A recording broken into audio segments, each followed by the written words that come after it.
Satu yang kita akan laporkan, maaf dua orang yang akan kita laporkan, dan itu kita akan fokus terhadap itu. Gitu. Yayasan sudah melanggar etika. Saya hanya berpegang pada fakta dan saya tidak akan menyerang siapapun. Saya tidak punya kepentingan apapun di sini. Jadi tolong hentikan narasi-narasi yang di luar fakta.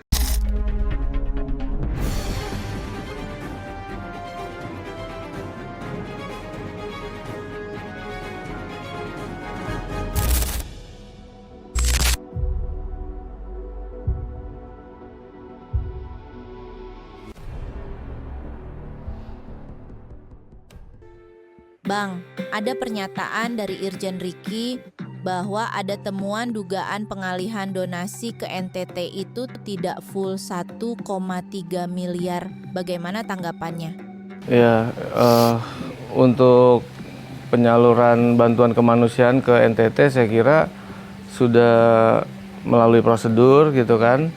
Kita sudah memberitahukan, menginformasikan kepada Kemensos untuk melakukan hal tersebut, dan kita juga sudah menyampaikan laporan pertanggungjawaban, di mana di laporan pertanggungjawaban itu juga secara rinci sudah kita rincikan bahwa pengeluaran 1,3 M itu khusus untuk pembelian barang aja, dan sisanya untuk kita transport, akomodasi, hotel maupun biaya tenaga kerja relawan yang bantu bongkar muat, packing dan lain sebagainya itu dibiayai oleh CSR-nya Bank Densu gitu. Jadi itu sudah clear sih. Dan kalau memang beliau ingin melakukan pemeriksaan dan lain-lain, silakan aja. Itu terbuka, siapapun juga boleh ke sana. Ya mungkin sekaligus juga memberikan bantuan lanjutan atau tambahan mungkin. Jadi apa yang memang beliau sebutkan ya, beliau yang memang berkewajiban membuktikan. Kalau dari sisi kita, yayasan, kita sudah memberikan pertanggungjawaban dan sampai saat ini pun belum ada temuan apapun dari Kemensos, baik itu tentang dugaan-dugaan yang disebutkan oleh beliau itu. Baiknya disertakan dengan petunjuk dan alat bukti agar statementnya ini bukan lagi mengarah pada tuduhan yang tidak berdasar, itu aja. Untuk statement penggelapan uang 100 juta sendiri seperti apa, Bang? Ya, jadi memang setelah ramai berita beliau menduga saya menggelapkan dana 100 juta, beliau telepon saya secara pribadi, beliau sampaikan, "Ger, Adinda, kamu harus buat klarifikasi, saya buat statement itu untuk menyelamatkan kamu."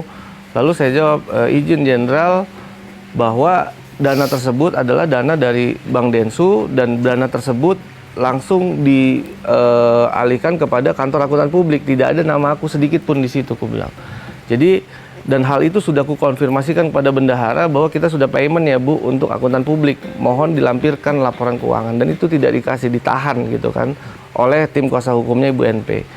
Nah kemudian aku jelaskan seperti itu kepada Pak Irjen, ya beliau pun menyayangkan gitu kan, kenapa kok jadi liar seperti itu, dan saya bilang ya aku berani berbicara karena aku punya fakta. Aku siap untuk adu data, adu fakta gitu kan. Jadi mohon izin Jenderal, aku akan buat klarifikasi selanjutnya, dan inilah klarifikasi. Terkait donasi ini, ada rumor bahwa akan ada pemanggilan oleh Kemensos. Bagaimana tanggapannya, Bang? Kalau saya pribadi itu belum ada gitu kan, belum ada karena memang sejak awal sampai sekarang pihak Kemensos itu selalu berkoordinasi, bahkan mengirim undangan apapun itu langsung ke saya gitu kan, dan sampai saat ini belum ada. Kalau komunikasi dengan ketua yayasan sebelumnya seperti apa, Bang? Belum ada juga. Untuk dari sisi individunya ya, baik Ibu NP maupun kuasa hukumnya itu belum ada secara pribadi ke saya. Saat umroh, NP sempat membuat klarifikasi di TikToknya. Itu gimana tanggapannya, Bang? Ya itu saya udah lihat karena ada beberapa rekan-rekan teman-teman yang kirim story dari Ibu NP ya, terkait yang pertama relawan di Bekasi, yakni relawan yang lebih tepatnya itu membantu proses di Polres Metro Bekasi gitu ya. Jadi memang terkait anak asuhnya Ibu NP atas nama Zahra atau Maria itu itu sedang dalam proses penyidikan gitu kan. Yang dimana pelapornya yang saya ketahui itu adalah ibu kandungnya sendiri yang atas nama Elizabeth seperti yang Ibu NP sebutkan. Dan sedemikian rupa itu semua proses sudah berjalan, sudah ditangkap kalau nggak salah infonya dua pelaku persetubuhan ya terhadap anak itu sudah ditangkap, dan ada pelaku ketiga yang sedang dalam proses pengembangan pemeriksaan. Nah, ketika proses pengembangan pemeriksaan untuk kebutuhan penyidikan ini, disinilah saya baru diinformasikan gitu kan, bahwa terdapat kendala oleh tim yang mengurus bahwa pelapor ini hilang. Pelapor sebagai ibu kandung ini hilang. Kenapa? Karena kemungkinan arah penyelidikan akan berbalik ke pelapor sendiri, karena ada dugaan bahwa pelapor mengetahui anak tersebut dilakukan persetubuhan di sampingnya atau di dekatnya, dan yang bersangkutan juga menerima sejumlah uang dari pelaku atau terduga pelaku tersebut. Nah, kemudian semenjak hari itu ibu kandung dari anak tersebut hilang, dan memang saya diperintahkan untuk mencari pada saat itu. Mencari, dan kita juga hubungi beberapa relawan dan kita berikan sayembara yang memang sesuai dengan arahannya seperti itu. Gitu. Jadi kita itu udah kejadian udah 1 bulanan yang lalu ya. Ya kalau aku sih berasumsi baik aja, karena memang aku juga melakukan, aku sadar betul aku pernah menerima perintah itu, ya kemungkinan besar untukku. Dan yang kedua begini, walaupun memang saat ini hubunganku terlihat kurang baik gitu kan, apapun yang memang sudah berjalan sebelumnya, ketika terfollow up oleh relawan-relawan itu otomatis akan aku follow up ulang gitu. Jadi itu nggak ada yang aneh gitu. Terkait semua tindakan Bang Gary, apakah sudah ada persetujuan dari NP sendiri? By approval dan by komando ya, atas perintahnya pasti. Itu semua berjalan seperti itu. Keadaannya memang aslinya seperti itu. Saya bergerak, bertindak semua atas perintah beliau. Kalau untuk perintah hal-hal yang bersifat konfidensial memang sering kali kita lakukan secara lisan gitu kan, tidak melalui WA, karena intensitas kita pertemuan juga cukup sering gitu kan. Jadi untuk hal-hal seperti itu memang sulit untuk dibuktikan gitu kan. Tapi memang dalam hal melaksanakan itu semua berdasarkan perintah beliau. Untuk uang yang 100 juta keluar di story NP itu seperti apa, Bang? Jadi dalam mekanisme itu kalau yang saya lihat kan itu pengirimnya di blur, penerima di blur, dan saya bisa pastikan dalam nama pengirim maupun penerima tidak ada nama saya. Dalam nama pengirim pun bisa saya sebutkan itu dari Bang Denny Sumargo gitu ya. Dan untuk penerima itu langsung ke kantor akuntan publik, dan memang itu sesuai dengan komitmen kita sebelumnya bahwa penyaluran donasi ke NTT ini akan kita selesaikan pada poin LPJ dan audit akuntan publik. Dan ini khususnya kenapa kok pembayaran ke akuntan publik seolah-olah dijadikan masalah, karena memang sebelumnya saat saya minta data untuk laporan keuangan tahun anggaran 2024 itu tidak diakomodir ya gitu, sehingga kemudian dipermasalahkan pembayarannya, dan ya kita keep on going, kita akan tetap berjalan, bahwa kita akan tetap buatkan laporan keuangan berdasarkan mutasi yang memang terjadi di 2024 gitu, karena itu memang kewajiban yayasan. Ada statement dari NP bahwa dia akan melaporkan 2 orang terkait yayasan. Seperti apa tanggapannya, Bang? Ya, kalau untuk perihal tersebut itu merupakan hak setiap warga negara untuk melaporkan hal-hal yang memang tidak bersesuaian dengan dirinya atau individunya gitu kan, silakan aja. Yang saya pastikan saya tidak akan kemana-mana, saya akan klarifikasi, akan saya bawa petunjuk-petunjuk.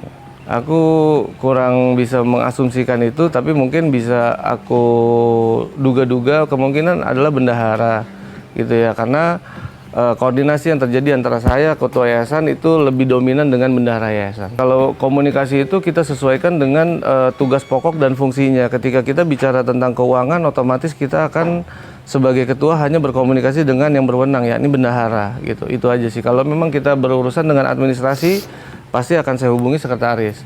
Di luar badan pengurus itu itu tidak berhak mencampuri operasional kegiatan yayasan karena itu tidak ada disebutkan dalam ADART yayasan. Dalam ADART itu kan umum gitu kan, bahwa badan pengurus yang bertanggung jawab terhadap pelaksanaan organisasi yayasan, yang dimana mereka disebut sebagai pelaksana kegiatan gitu kan. Kemudian ada di sana unsur pengawas, unsur pembina.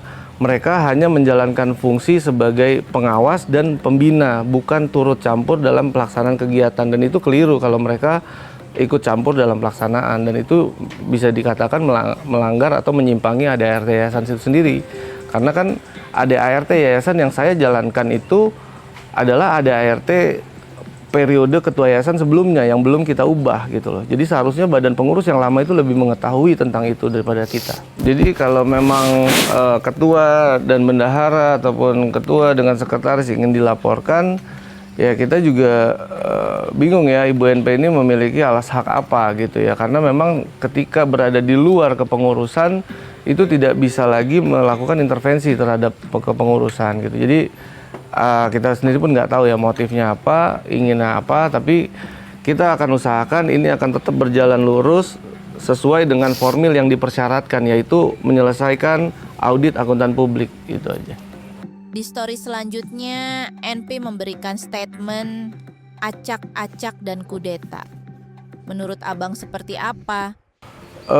Kalau terkait mengacak-acak, kita juga nggak tahu ya ini asumsinya mengacak-acak seperti apa, karena yang saya ketahui, yang saya jalankan, yang kita jalankan adalah untuk menjalani kewajiban-kewajiban yayasan sebagaimana dikehendaki oleh Kemensos, ya ini membuat laporan pertanggungjawaban, ya ini membuat audit akuntan publik, dan itu menurutku adalah langkah formil yang memang diwajibkan pada yayasan, dan itu bukan langkah mengacak-acak.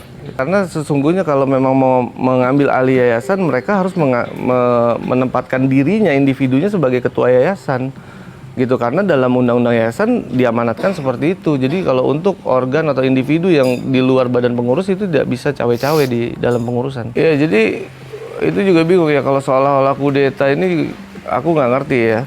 Karena begini, pada pertama kali itu memang hanya ingin nonaktif 30 hari dan saya melakukan preskon. Kemudian itu ada intervensi dari tim penasihat hukumnya Ibu NP bahwa kalau dana ini mau disalurkan ke NTT, Ibu NP harus total keluar daripada yayasan. Gitu kan. Dan akhirnya kita kerjakan lagi, oke sesuai perintah kita kerjakan lagi.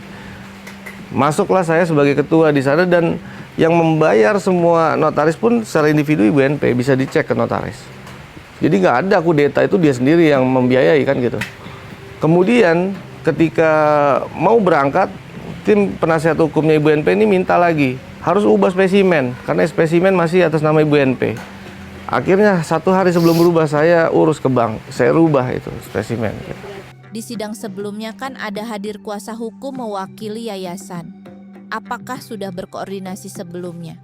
Tidak ada gitu, karena yang saya lihat dokumennya itu kuasa hukum setara atau quality ya, kantor hukumnya itu adalah kuasa untuk individu Ibu NP dan Ibu NP sebagai ketua yayasan, yang dimana itu seharusnya pengadilan sudah update karena di 3 Januari sudah ada perubahan. Ibu NP mengundurkan diri dari yayasan gitu. Jadi dan sejauh yang saya lihat dokumen yayasan itu, yayasan belum ada membuat kuasa sebagai badan hukum kepada penasihat hukum gitu. Jadi menurutku itu adalah satu tindakan yang bisa diduga ilegal gitu. Saat ini kan netizen terbagi Bang. Ada yang memang mendukung Bang Gary dan sebaliknya. Bagaimana tanggapannya? Aku berangkat bukan sebagai public figure, bukan sebagai artis, hanya menjalankan tugas, dan aku pastikan bahwa tugas ini bisa selesai sesuai dengan ketentuannya. Mungkin setelah itu apa yang terjadi ke depan ya kita lihat lagi nanti gitu. Saat ini kita fokus untuk akuntan publik aja. Ada chat yang bersebaran nih, diduga antara Bang Gary dengan NP, yang mana di sana ada kalimat bacot. Seperti apa sebenarnya Bang? Ya memang terkait kata-kata tersebut aku pun shock ya, karena memang baru sekali itu sepanjang aku mengenal Ibu NP, baru kali itu beliau melakukan hal yang kurang baik melalui chat kepada aku gitu kan. Jadi pada saat itu aku pun tidak membalas apapun, ya hanya diam. Mungkin kalau dengan orang lain bisa jadi memang sudah demikian adanya atau seperti apa, aku tidak menggali ke arah sana gitu kan. Yang aku kerjakan pure profesional, untuk urusan kerjaan hanya urusan kerjaan, dan chat personal seperti itu memang nggak terlalu kita pusingin gitu kan. Tapi memang yang jadi kendala itu kan ketika semua diblokir, WhatsApp diblokir, sosmed diblokir gitu kan, yang akhirnya kita jadi bingung ini maunya arahnya kemana. Dan yang akhirnya tugas terakhir yang pernah diucapkan kepada saya, itulah yang saya lakukan sampai hari ini. NP sendiri tegas mengatakan tidak ada penahanan terhadap uang donasi kemarin dan menyinggung soal etika dan SOP. Seperti apa tanggapannya, Bang? Ya, seharusnya kan itu etikanya ya, saya juga bingung etika apa yang dipermasalahkan. Karena kalau kita merunut pada ADART yayasan, begitupun juga dengan akta pendirian yayasan, ketua itu memiliki hak penuh untuk melakukan hal-hal yang sifatnya urgent terhadap kelangsungan kepentingan operasional yayasan gitu. Jadi di luar itu memang tidak ada orang lagi yang memang bisa intervensi, sesungguhnya kan seperti itu. Nah itulah ya, kita juga bingung etika apa yang dipermasalahkan. Cuman pada saat itu aku hanya fokus agar dana donasi ini bisa disalurkan, selesai, kita tanggung jawab, dan kita audit akuntan publik. Itu aja sih yang aku pikir. Ya, aku dan mungkin dengan netizen sama-sama bingung gitu ya terkait sikap Ibu NP itu gitu. Karena memang yang aku alami, bahkan sebelum podcast Bang Densu itu ada pertemuan di Townhouse Bang Densu, ada pertemuan lagi di beberapa restoran berkali-kali. Itu semuanya satu suara, Ibu NP mendukung. Bahkan Ibu NP sendiri yang memberikan saran penyaluran ke penerima manfaat lain itu harus ke NTT gitu. Karena saya pernah memberikan saran, kenapa nggak Sukabumi? Waktu itu Sukabumi ada banjir gitu kan, dan menurut beliau Sukabumi terlalu dekat dan sudah cukup banyak bantuan. Beliau tetap menyarankan NTT gitu kan, karena jauh dari ibu kota. Ya sudah, akhirnya itu yang disepakati. Makanya kita sama-sama bingung kenapa kok udah dia sepakati jauh-jauh hari, kemudian di hari H kita berangkat, malamnya kok seperti itu gitu kan. Itu ya kita juga dalam keadaan bingung. Bahkan sampai sekarang pun aku nggak tahu dan masih bingung gitu. Ya untuk penasihat hukumnya Ibu NP, sebaiknya pentingkan kepentingan terbaik untuk kliennya, jangan memaksakan hal-hal yang memang menjadi kepentingan tersendiri bagi mereka gitu kan. Bahwa sekarang melihatlah di opini publik seperti apa kondisi Ibu NP, klien kalian, itu yang harus kalian selamatkan, jangan ego. Kalau aku punya satu hal, berhentilah berbicara yang bukan fakta di depan publik, karena ketika kita akan klarifikasi akan berbalik, itu aja. Karena saya hanya berpegang pada fakta dan saya tidak akan menyerang siapapun, saya tidak punya kepentingan apapun di sini. Jadi tolong hentikan narasi-narasi yang di luar fakta dan sudahilah itu. Kita kembali pada tujuan kita, selesaikan donasi ini dan sukseskan audit akuntan publik di tahun anggaran 2024. Ya, untuk para netizen yang mungkin memang jadi terbelah, baik mendukung ataupun jadi tidak mendukung, itu saya kembalikan lagi sama semua faktanya, bahwa yang saya lakukan sedari awal sampai sekarang itu hanya tegak lurus pada fakta. Dan kemudian kalau memang ada perubahan dari masing-masing individu termasuk Ibu NP, itu di luar kuasa saya, di luar kendali saya. Maafkan kalau memang saya menyakiti secara tindakan, kata atau perbuatan. Tapi kembali lagi, saya bisa pertanggungjawabkan ini dan ini semua faktanya, itu aja. Apa sebenarnya tugas Bang Gary saat bergabung bersama yayasan? Ya, jadi memang betul saat saya bergabung di tim Ibu NP khususnya yayasan ini, banyak hal yang saya rapihkan, termasuk itu SOP dan SNPA. Apa itu SNPA? Itu Standar Nasional Pengasuhan Anak. Jadi dalam hal tersebut saya buatkan draft-draft dokumen-dokumen yang memang mengarahkan operasional yayasan ke arah yang lebih baik gitu kan. Khusus pada bidang keuangan memang saya tidak pernah masuk gitu. Sampai saya masuk saat saya jadi PLT ketua, kemudian diangkat menjadi ketua, barulah di situ saya tahu bahwa selama berjalannya yayasan, SOP-nya adalah rekening yayasan transfer ke rekening pribadi salah satu pengurus, kemudian pengurus tersebut yang menyalurkan kepada pihak-pihak penerima manfaat ataupun kepentingan operasional dan kegiatan lain. Nah, itulah poin yang menjadi pegangan saya bahwa memang seperti itu berlakunya SOP yayasan gitu kan. Dan pada saat itu tidak ada pembaruan, dan menurut saya, kalaupun memang si masing-masing individu bisa membuka rekeningnya, bisa menunjukkan aliran dananya, itu bukan masalah gitu. Jadi yang saya lakukan hanya mengikuti pola yang sudah ada, pola yang sudah berjalan gitu kan. Dan saya juga terbukti di LPJ pun tanpa diminta saya masukkan mutasi rekening saya secara pribadi. Jadi kelihatan pihak-pihak yang membaca LPJ saya bisa memfollow the money, bisa mengikuti aliran dananya, kemana aliran dana ini berakhir gitu. Nah, yang saya harapkan dari audit akuntan publik tahun 2024 ini kan saya lihat di mutasi ini banyak sekali individu-individu pengurus yayasan yang lama yang menerima aliran dana dari yayasan, dan itu yang saya minta laporan keuangannya mana gitu. Karena ketika tidak diberikan aliran dananya, ini akan jadi temuan-temuan dan ini akan bisa membahayakan yayasan itu sendiri gitu. Dan saya tidak mau saya dalam posisi ketua yayasan saya menghadapi masalah-masalah seperti ini. Mungkin bisa diasumsikan badan pengurus yang lama ini apa yang mereka pikirkan sekarang itu tidak sesuai dengan apa yang mereka jalankan sebelumnya saja sih gitu. Bahwa mereka menjalankan ini bertahun-tahun, kemudian saya baru menjalankan ini sebulan, dibilangnya saya yang tidak sesuai SOP, padahal mereka menjalankan hal itu bertahun-tahun gitu kan. Itu bisa dilihat dari mutasi rekening kok gampang. Balik lagi Bang, sebenarnya NP sendiri tahu nggak Bang? Uang 100 juta itu dari siapa dan untuk siapa? Saya rasa Ibu NP sangat tahu karena yang pertama kali meminta saya ke Bank Densu untuk meminta dana CSR 100 juta itu adalah Ibu NP sendiri gitu kan. Karena dana yayasan tinggal ya kita tahu setelah digeser 1, tinggal 2 juta gitu kan. Dan ini untuk operasional keberlangsungan yayasan gitu kan. Tapi memang Bank Densu hanya mengabulkan hanya senilai 100 gitu kan. Dan ya kalau awalnya itu ya kurang lebih yang saya ingat adalah 25% dari dana donasi yang akan disalurkan karena itu merupakan hak yayasan, katanya kan seperti itu gitu. Tapi memang tidak diakomodir oleh Bank Densu, namun diakomodir hanya 100, dan itu aku sudah sampaikan bahwa urgensinya yang paling penting adalah melakukan audit tahun anggaran 2024, dan itu kita sudah mengerti. Tujuan NP sendiri menurut Abang seperti apa ya dalam kasus ini? Apakah ada kepentingan tertentu?